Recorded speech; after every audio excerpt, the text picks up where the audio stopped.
Hi there, Prairie Plant Girl here.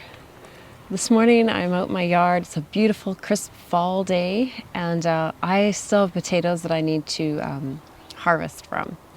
So this spring I planted several varieties of potatoes that I had never tried before, a couple that I have done before, and I did a little kind of an experiment, not I just wanted to kind of see the difference between growing them in the fabric pots versus in the ground. The fabric pots have gotten a lot more sun, but they get less consistent watering because they're dependent on me to remember to bring a watering can out and put water on them. And of course, with the fabric pots, the water leaches out of them a lot faster. In ground where they're in a lot shadier area, but they're getting consistent moisture with the soaker hose that I have there. So I just was kind of curious to see how much that would matter. Now, this wasn't probably the best year to do a big experiment like that, being that we've had one of our hottest, driest summers on record. But you know, it's fun as a gardener to just try new things. So what I think I'm going to do is, the lighting is better over here. Like I said, the other ones kind of are in a shady, dappled shade kind of area, and where the sun is right now, they're getting some pretty bad lighting.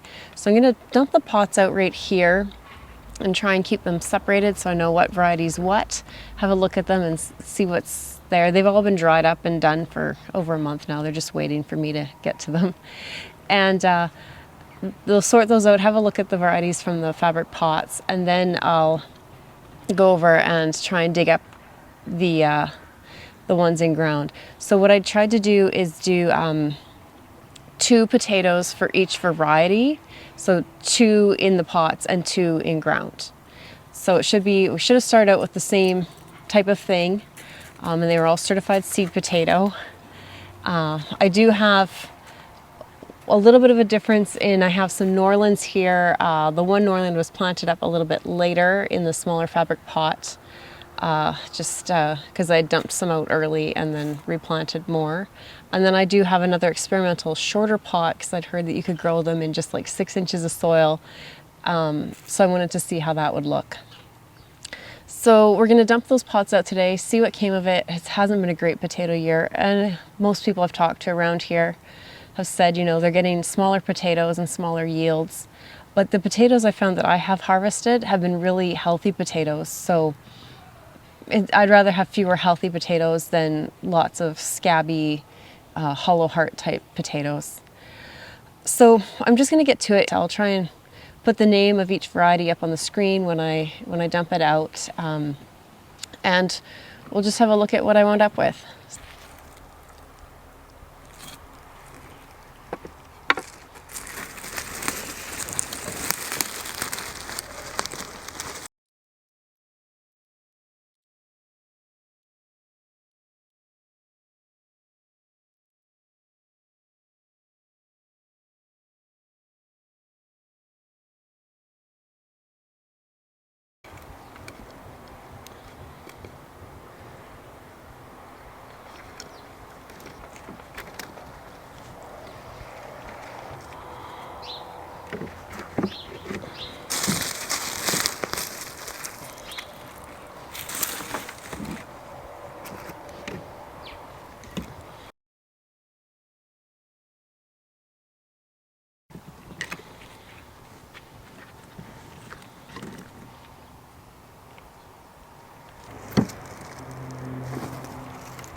Okay, wow, that was a surprise.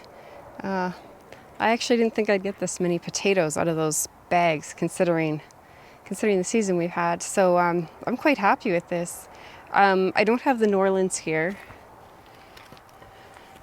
They're right here. That's out of both bags, just because they were done a little bit differently than the rest. Just like the one was just single potato that I'd actually grown in a small container and then transplanted into that bigger pot.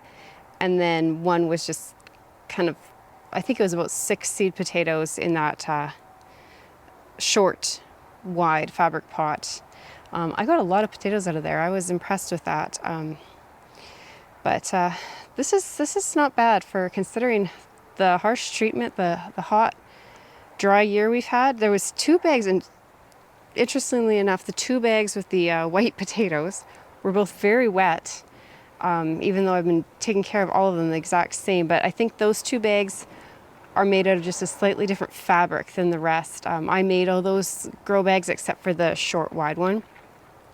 And the 2 that held these have just a little bit tighter, thicker felted kind of fabric, and they do hold the moisture better, so that worked good. I did have one Binchy that just has a little bit of softness to it, and it's definitely like it's not a good potato, so I'd set it here just so you could see it, but this won't be getting saved.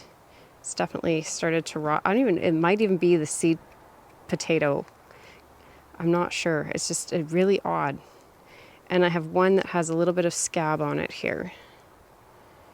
The rest looked really healthy. I had a couple of these, I think these are the Amorosa, that are soft. A couple small ones that are soft and kind of dried up, so I won't be saving those. But these are the Viking. So remember I put 2 potatoes in of each of these varieties in each of those bags. The Viking, I had 2 that had these little kind of marks in them. I don't know if they were growing against folds in the bottom of the bags or what caused that. If there was something in the bag that did that, I don't know, because I think the bags are filled with mostly compost and a little bit of a good quality potting, like triple mix or something on the bottom. But I got 2, 4, about 5, decent sized potatoes, and then several smaller ones. The Sangre, I got, about 6 or 7 golf ball size and a couple smaller ones. This is the Green Mountain, and one larger one, and then probably again about 6 golf ball or slightly larger size, and then a few, probably again another half a dozen smaller. The French fingerling, probably have half a dozen to 7 this size, and then lots that are smaller. And this again was the Binchy.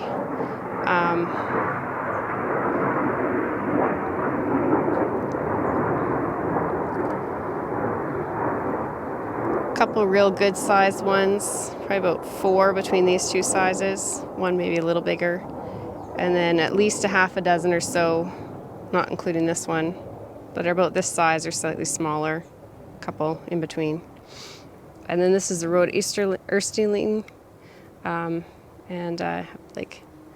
again about half a dozen or so like this size, and then again another half a dozen or a little bit more, the smaller. So that's not bad for 2 potatoes each, and I believe the seed potatoes are all about around this size. So that looks pretty good to me. So I'm going to take a little break, have some lunch, and then I'll get on the raised beds and get these same varieties out of there, and we'll see how they did. I'm just going to put a burlap sack over this just to get them out of the sun while I'm inside, and I guess I'll leave that for now. So we'll catch back up with you later.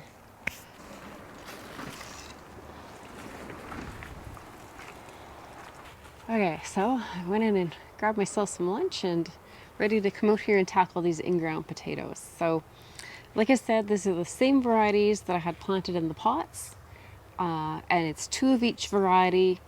Again, except for the Norland is a little bit different at the end there. I just kind of filled up the end of that one bed with Norlands. But I thought it would be kind of fun and interesting to see what the difference was between the ones that were grown here and the ones in the pots.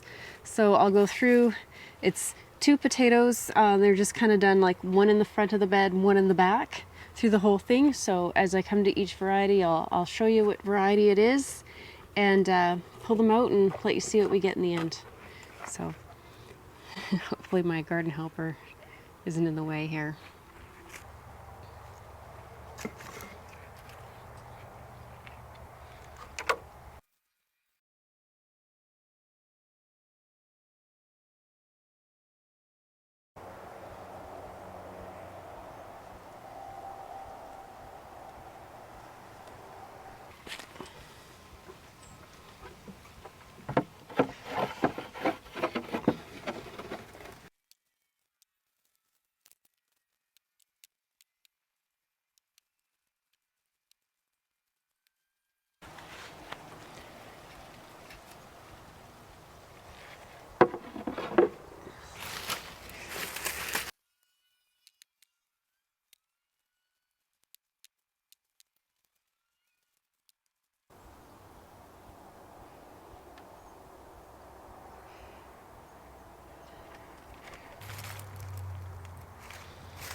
Okay, before I get the last of the Norlands that are in that bed dug up, I thought I would come and just we could have a little look at the compare and contrast between the 2 potatoes planted in the pots versus the 2 potatoes planted in the ground. So these are the ones that I got from the pots. And then the ones from the ground. Now, the Omarosa and the Viking, I may have gotten a little bit mixed up out of the ground. They're grown beside each other, which wasn't a good choice because I think they kind of look similar. I'm not sure. Or maybe it's a Viking and the Sangre that I got mixed up.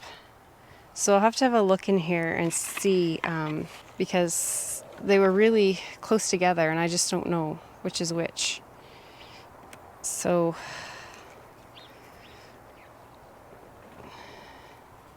there's the Omarosa that I got out of the pots. And then from the ground I had a bunch of these. And I kind of moved them around in my bucket because I thought I must have had them. But no, the Viking are round. So I think I have the Sangre and the Viking mixed together a little bit. I should have come over and looked at them. Like I said, these are new varieties to me and I just wasn't quite sure.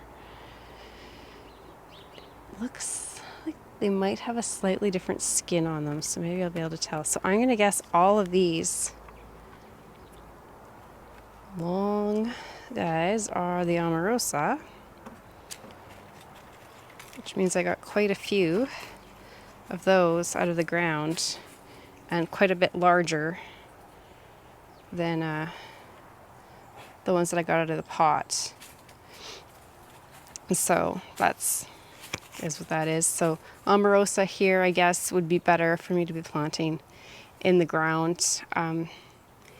Definitely yielded a better return, both size and amount.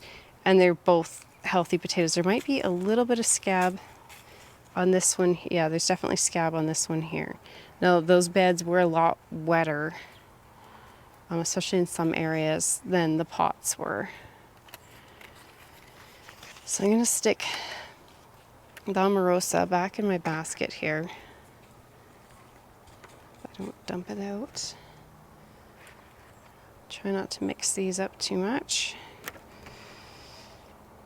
So the Omarosa is a late to mid-season is what my research had found. Now, there's lots of you I know that grow that, so correct me if I'm wrong.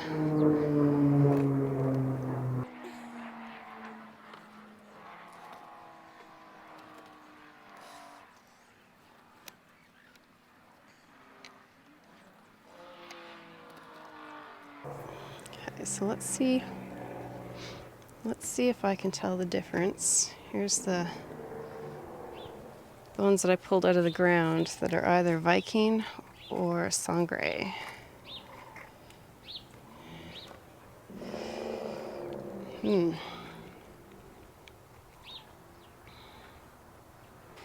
So I'm just not sure, but I had this one with this big piece in it, and the Vikings, I had several that did, a couple that did that. These deeper, well, they seem to have a deeper eye. Sangres seem to be a little bit less, less of an eye. So let's see if we can figure that out that way. They both have a bit of a netted skin. My best guess is going to be that these are the Sangre. I'm probably saying that wrong too. So 4 of those out of the ground.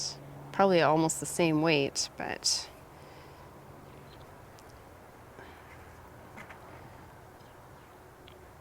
actually, it's hard to tell because these are wet too, but there's a little bit different, like a darker color to these. These 3 might be Sangre, I don't know. At least 2 of them, no, 3, all 3 of these have scab on them. They might be Sangre. These I would say almost definitely are the Viking because of the deep, just the structure of the potato. They have much deeper eyes. Some of them have this kind of indentation, which seems to be what the Vikings had. Now, if I did a bit more research, maybe I could know the difference between the 2 right off, but so I'd say I have about 5 very large Vikings for sure compared to that lot there. And then I have these 3 here that I'm not sure if they're Viking or Sangre. I'm not sure. So, I mean, not a big deal not to know, but the Viking for sure yielded larger potatoes in the ground. But again, probably a similar weight, maybe a bit more. Set these over here if I can. I'm just going to set those there because it really doesn't matter in the end. Okay, so what do I have right in front of me is the Binti. So let's find those.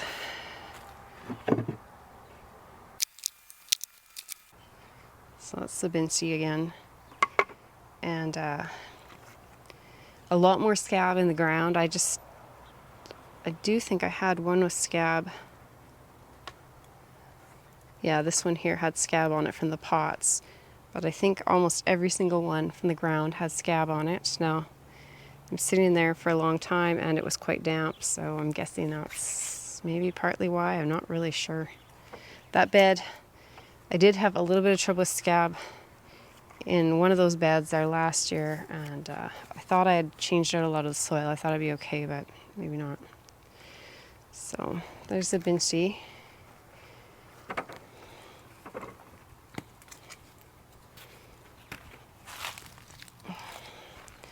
Definitely got more, I think, out of the ground than I did out of the pot, but they were much healthier out of the pot than this one that, again, I still am not sure. It might have been the seed potato. Kind of looks like it might have been, but didn't get used up,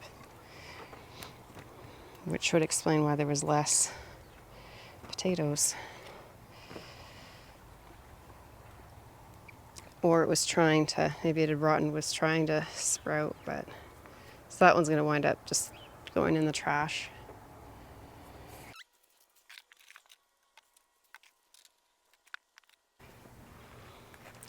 So these are the rhodiosterline, and I would say almost the same weight in harvest for out of the two, and actually larger out of the bags, which I found really interesting. They're healthy. They're all healthy. But yeah, isn't that interesting? These ones grew just a little bit larger. So maybe they don't like, it was damper in the ground, so maybe they didn't like that.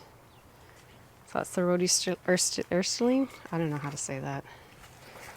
Slide those over.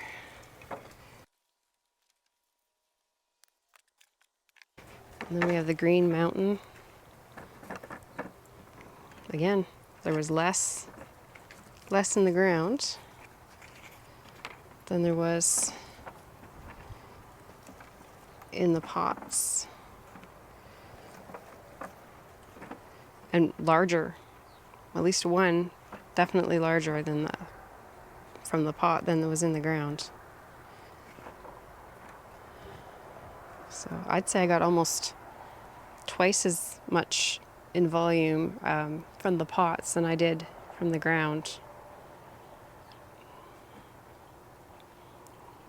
Now again, there was more shade, more damp in the ground, more sun, but very dry in the pots. And the last one we have is the French fingerling.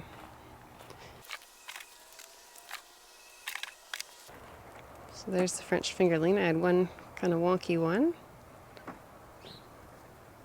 These do not, like this almost doesn't look like a fingerling to me, but it was smashed right against the ground. I had trouble digging it out. It was like it hit the clay underneath the good compost net that I have in that bed, and it just hit the clay and just grew flat like this, and I really had to pry it off the clay. It was really, it was interesting. Another kind of wonky one. It looks like maybe a slug or something got at that one a bit.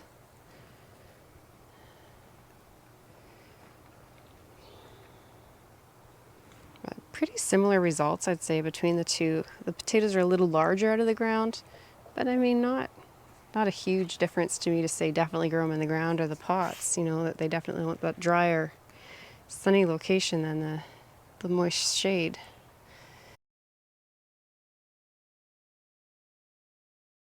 So now I'm just gonna grab the rest of the Norlands out of here. That number is wrong.